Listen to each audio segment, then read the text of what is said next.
like you need to get results, it can be really tempting to try to go, go, go and cram as many experiments into your day as possible. But really, science is a marathon and not a sprint. And in the long term, it's a lot better to take your time when you're doing experiments, really think things through, make less mistakes, and not get yourself burning out. So burnout is this common phenomenon where people kind of overwork themselves and then they stop really caring about their work, and it makes it hard to do anything. Plus, you can get like health problems if you're overworking yourself, so you can't do experiments at all. There can be this common like lab guilt feeling where if you're not constantly at the bench pipetting and stuff like this, you feel like you're not being productive, you're not doing work. But you can actually be more productive, more efficient if you actually slow down a little, take your time, plan things out. Don't give into that lab guilt. It can be really, really hard. So if you need someone to tell you, like you need kind of someone to feel like you need permission, here, I have no authority to do so, but I give you permission to step back and take things slower. When I was a grad student, one of my main mentors, Elad, who was a scientist in the lab, he saw that in the beginning I was so enthusiastic about my work. I was just working myself raw. And he said, stop, step back, let's stop, think these out more thoroughly before you do your experiments. Take some time for yourself. Take care of your health, and then focus on the science, and it'll be much more productive. And so this was one of the key topics that came up in our discussion at the IUBMB Trainee Initiative's workshop at DiscoverBMB. A lot of trainees had this similar experience and were sharing this as one thing that they wish that they had known when they started their PhD program, when they started grad school. So I want to tell you a little bit more about it, like dive into this issue a little deeper. So let's go. I need to start by saying that this is as much a reminder to myself as it is a lesson for you all. And so this is something that I've struggled with, this feelings of lab guilt and feeling to like you need to constantly be doing at the bench. Started in grad school and got kind of worse in postdoc because I feel now there's more expected of me. But I realized that I kind of expect more of myself than other people expect of me. And it's important to set reasonable expectations for yourself. So you're not, or at least you shouldn't be expected to just crank out beautiful results.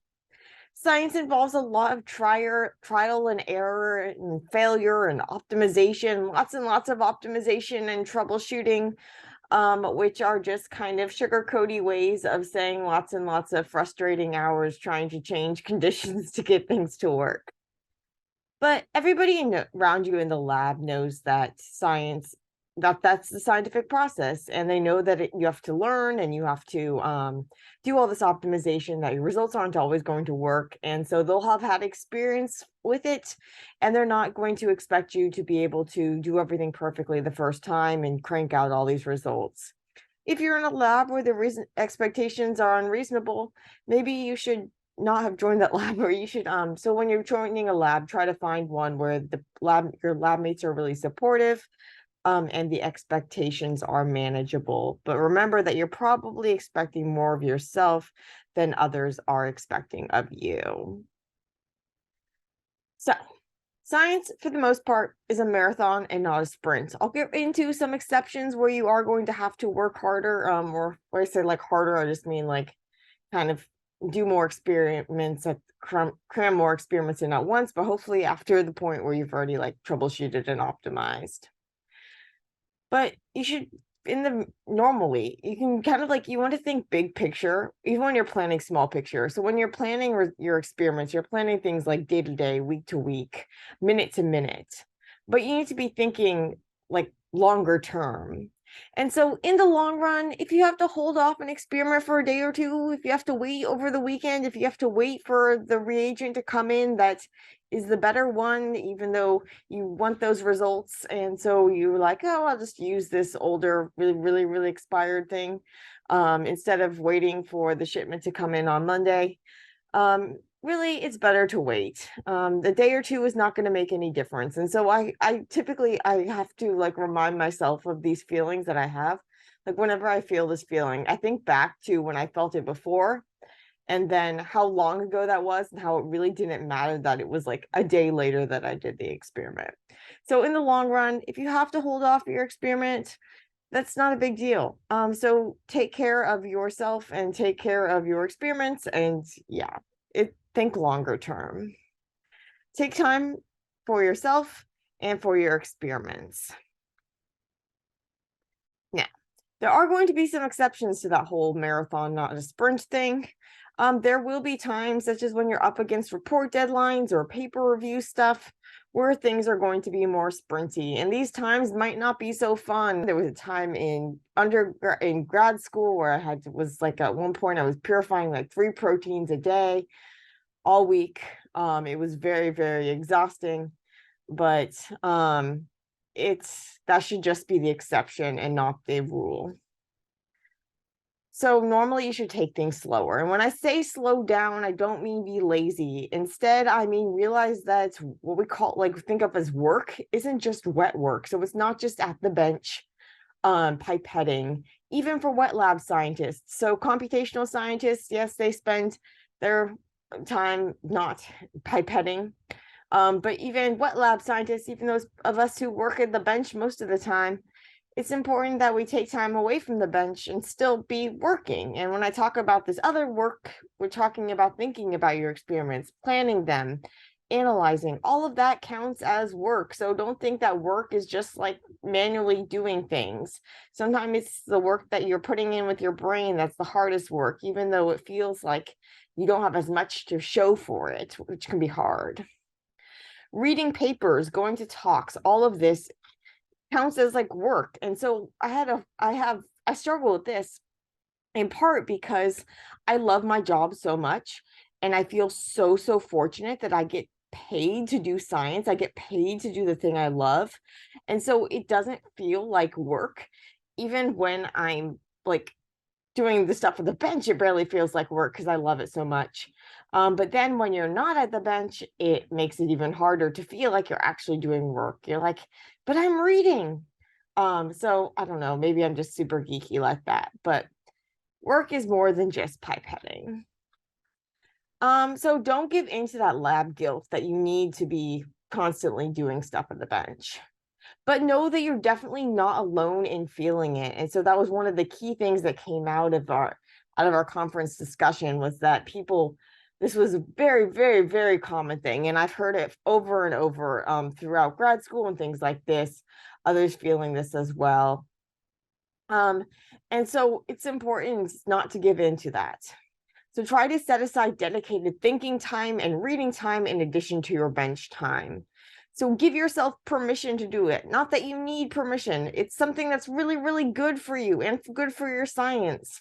But if you have that expectation going in that you're going to set aside some time to really think things over, and set aside some time where you can read and not be pipetting in addition to that time at the bench, you'll be a lot better of a scientist in the long run. If in the long run, this is going to help your bench science as well as whatever other type of science you want to be, you'll be a more rounded person as well. It's really important to think. So slow and steady makes strong science and scientists. It's a lot easier to make mistakes when you're trying to do too much at once. And so you might have to end up having to redo your experiments. So I don't know about you, but I've tried to do too many experiments at once, kind of overlap and do experiments in parallel. And then you end up making a mistake. And then you have to redo everything. Maybe you even have to redo both of your experiments because now you've messed them both up because you were trying to do 2 at once and then you mixed up samples or something. And so go slower. Don't try to cram as much in, and you can actually be more efficient and productive in the long run. And what you're doing, if you're kind of like going too fast, is you don't stop and think and plan. You don't stop and take into account what your experiment told you before planning the next experiment. So that next experiment that you just rush right into, it might not be optimal. And so I have a whole post on like thinking about experimenting and things like this, going over the importance of thinking about your experiments, how you need to plan it out really carefully. And then afterwards, step back and reflect on it so that you can plan your next experiments accordingly. And so I'll post a link to that if you want to check that post out. But speaking of planning, know that things are always almost going to take longer than you think they will. And so when you're this is like yet another reason not to like try to overschedule yourself, because things are going to take longer than you think. Or maybe there's an incubation step and you're like, oh, I'll just start another experiment because there's an incubation step. An incubation step does not necessarily mean that you need to go start another experiment. Instead, it might mean that, hey, you have time to go to the bathroom. Yeah, some of the experiments, like there's like no breaks. It's ridiculous. But things are always going to take longer than you think that they will. And so you need to not count on having all of those little breaks that you thought, because, well, the equipment might malfunction. There might be a last minute meeting, and things just take longer than you think. So don't try to overschedule yourself. So I've been talking about kind of like slowing things down, taking your time, all that's great. I've been talking about how you should plan out your experiments really, really well, read up really well, and that's all great. But it's all about a healthy balance. So you also don't want to spend too much time overthinking your experiments before trying them in order to get some preliminary results. Sometimes the easiest way to figure out if something might work is to try it out. I can't tell you how many lab meetings we've had in my labs that I've been in, where we're kind of like trying to figure out what went wrong with an experiment, or like how you might be able to fix something, and like way overthinking things, when the simplest thing is really just try it again, or try it a different way, and that could be way easier. And also don't let overthinking kind of paralyze you from trying to start out. So you can do both of these in parallel. You don't have to just be like sitting and thinking, or just be experimenting. And so sometimes you might have times where you're mostly doing wet work, and then you're taking some days where you're working on writing an article, you're planning out a big experiment or something like this. It's all about a balance, and you just have to find that balance. But when you do jump in and try to start an experiment, start it with something simple, a couple controls, your positive control, to see if it works. If your experiment, make sure you get a signal if you're expecting a signal, and your negative controls that you don't get a signal when you're not expecting a signal, before you dive in with tons of samples, only to find out that it didn't work, or it only kind of works, but you need to optimize it. I've done this before, where you really want the results, and so you're like, okay, I'll just try all these samples because I really want to know what's going on. But then the experiment doesn't work, and now you've done like 10 times as much non-working work as you would have had to do before, and you don't get any more results. You just get more sadness and wasted more time doing those experiments. So start with those controls, start out small. And then build up from there. It's really hard, but try not to compare yourself to your colleagues, either in terms of hours worked or like the results. So remember that there was the results. Results mean really different things, and especially when you're in a lab where people are doing all sorts of different experiments. Some experiments are going to take a lot more optimization. They're going to take a lot more time.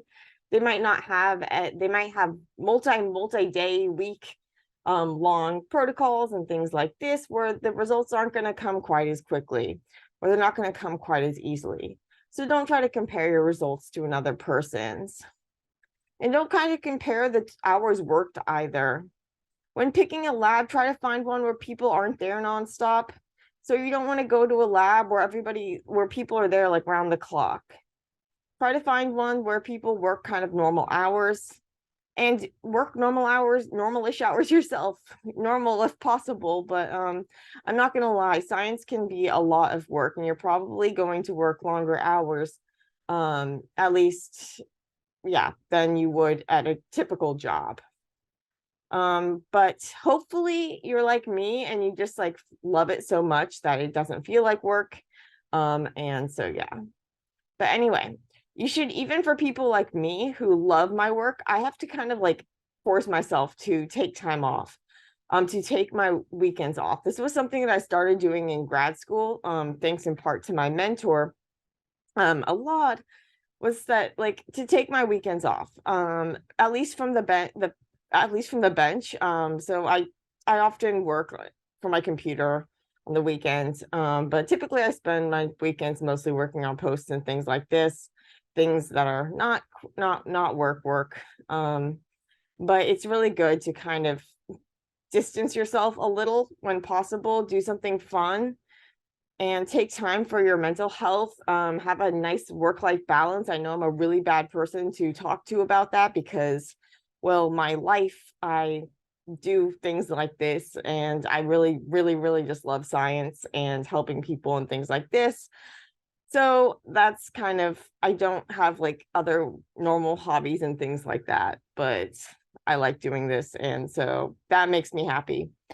And so that's what I kind of do for fun. But I try to keep the work, the hardcore work to the week, and really you should try to make it a habit from early on to take those weekends for yourself, for doing what you like to do. And take mini breaks when things feel overwhelming. So there might be times, there might be those sprint times, or even during the marathon times, when you can't, it just seems like there's so much to do and you don't know how you're going to get it all done, and you're overthinking things and your brain's just going running. Step back, breathe, clear your head, go for a little walk or something, get some fresh air, and things might just magically seem more manageable. Speaking of manageable and feeling overwhelmed, sometimes what can happen is if you're doing like, you spend weeks working on a grant or a fellowship proposal or a report or something like this, and you have all these things that you want to try out. And so you've like written this proposal, I'm going to do this, and this. That doesn't mean you have to do it all like at once. So you're planning out kind of like long term. When you're planning out your thesis proposal, say, that's, you're planning out you're proposing things that you're going to do over the course of like 4 years or so. So it doesn't have to all be done at once, and no one's expecting you to get it all done at once, probably except for yourself. And so don't feel like you need to do it all right away. I know I've been talking about kind of like feeling like you need to do this, but often it's also comes into play, at least for me personally, is that I really want the results.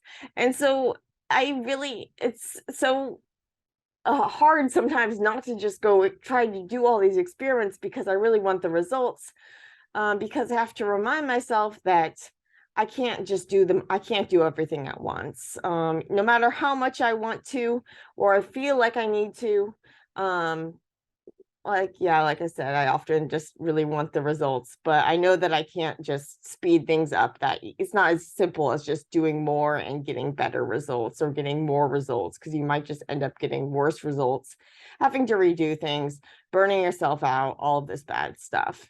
So even when you really want those results, remember to take things slow and steady. I know that you might see like all those science, like you often read about those scientific discoveries and things where they're like, and suddenly in the middle of the night, an idea came to him and he rushed to the lab and he did this experiment and voila, the results were impeccable. But really, most of the time when you go and you rush into the lab to do an experiment, it fails, or it doesn't fail, but it doesn't turn out what you thought, or it's just kind of like not that great insight that you thought it would be. And so, yeah, just take your time and don't expect those like instantaneous miracle findings. Really, science just takes time, and those great results are often the results of lots and lots of months of hard work and troubleshooting and all this stuff. So think long term. Be a careful, thoughtful, happy, and healthy scientist rather than focusing solely on what on the surface seems to be the quickest path to results. And going back to that thing where I struggle with this myself, I would like to thank Elad for helping me overcome this in a, like, not, I mean, like, obviously I still struggle with it, but he helped me when I have these thoughts. His voice comes back into my head, telling me to step back, think things through, take my time, take my weekends, really focus on being a well-rounded healthy scientist, rather than just trying to get results, that it would be better for me, for the science, for everything, if I just kind of like take things a little slower. I'm not expected to do all this at once. So that brings me to my last point, is that I want you to remember the things that your mentors do that make a difference to you, and then pass those things on to the people that you mentor. Science works by mentors passing lessons on to one another. And it's important that you do pass those lessons on, rather than just kind of be like, I had to suffer when I was training as a scientist, so now you have to suffer. Don't be like that. Instead, keep in mind those helpful things that mentors did for you, and then pay it forward. And so I hope that this helped you. And if so, I hope that you pay it forward. I would also like to thank everyone who participated in our Trainee Initiative Roundtable Workshop. It was a really, really, really great time. And we really appreciate everybody's feedback. If you want to learn more about the IUBMB Trainee Initiative, we're basically a group of scientists in training, biochemists and molecular biologists, who are working to unite fellow trainees around the world, provide resources, host some cool webinars and things like this. So check out the IUBMB Trainee Initiative and follow them on social media and all that stuff, so that you're up to date. And hope this helped.